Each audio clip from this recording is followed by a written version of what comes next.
If Israel just allowed the Palestinians to have a state of their own, there would be peace in the Middle East, right? That's what you hear from UN ambassadors, European diplomats, and most college professors. But what if I told you that Israel has already offered the Palestinians a state of their own, and not just once, but on 5 separate occasions? Don't believe me? Let's review the record. After the breakup of the Ottoman Empire following World War I, Britain took control of most of the Middle East, including the area that constitutes modern Israel. 17 years later, in 1936, the Arabs rebelled against the British and against their Jewish neighbors. The British formed a task force, the Peel Commission, to study the cause of the rebellion. The commission concluded that the reason for the violence was that 2 peoples, Jews and Arabs, wanted to govern the same land. The answer, the Peel Commission concluded, would be to create 2 independent states, one for the Jews and one for the Arabs, a 2-state solution. The suggested split was heavily in favor of the Arabs. The British offered them 80% of the disputed territory, the Jews the remaining 20%.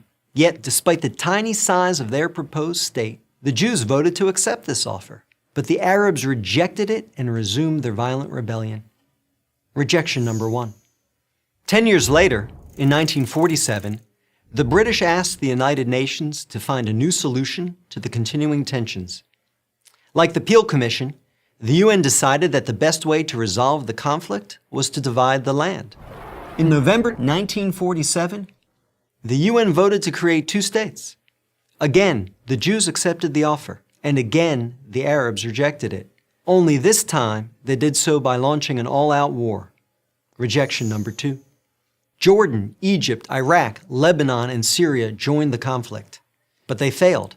Israel won the war and got on with the business of building a new nation. Most of the land set aside by the UN for an Arab state, the West Bank and East Jerusalem, became occupied territory, occupied not by Israel, but by Jordan. 20 years later, in 1967, the Arabs, led this time by Egypt and joined by Syria and Jordan, once again sought to destroy the Jewish state. The 1967 conflict, known as the Six-Day War, ended in a stunning victory for Israel. Jerusalem and the West Bank, as well as the area known as the Gaza Strip, fell into Israel's hands. The government split over what to do with this new territory. Half wanted to return the West Bank to Jordan and Gaza to Egypt in exchange for peace. The other half wanted to give it to the region's Arabs, who had begun referring to themselves as the Palestinians, in the hope that they would ultimately build their own state there. Neither initiative got very far.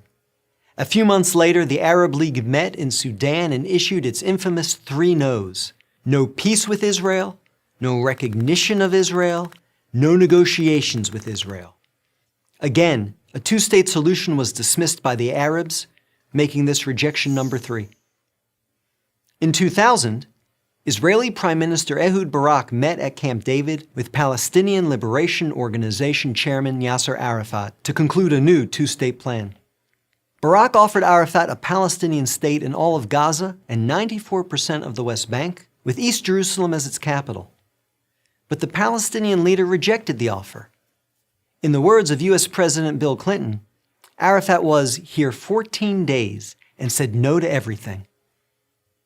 Instead, the Palestinians launched a bloody wave of suicide bombings that killed over 1,000 Israelis and maimed thousands more on buses, in wedding halls, and in pizza parlors. Rejection number 4. In 2008, Israel tried yet again. Prime Minister Ehud Olmert went even further than Ehud Barak had, expanding the peace offer to include additional land to sweeten the deal. Like his predecessor, the new Palestinian leader, Mahmoud Abbas, turned the deal down. Rejection number 5. In between these last 2 Israeli offers, Israel unilaterally left Gaza, giving the Palestinians complete control there. Instead of developing this territory for the good of its citizens, the Palestinians turned Gaza into a terrorist base from which they have fired thousands of rockets into Israel. Each time Israel has agreed to a Palestinian state, the Palestinians have rejected the offer, often violently.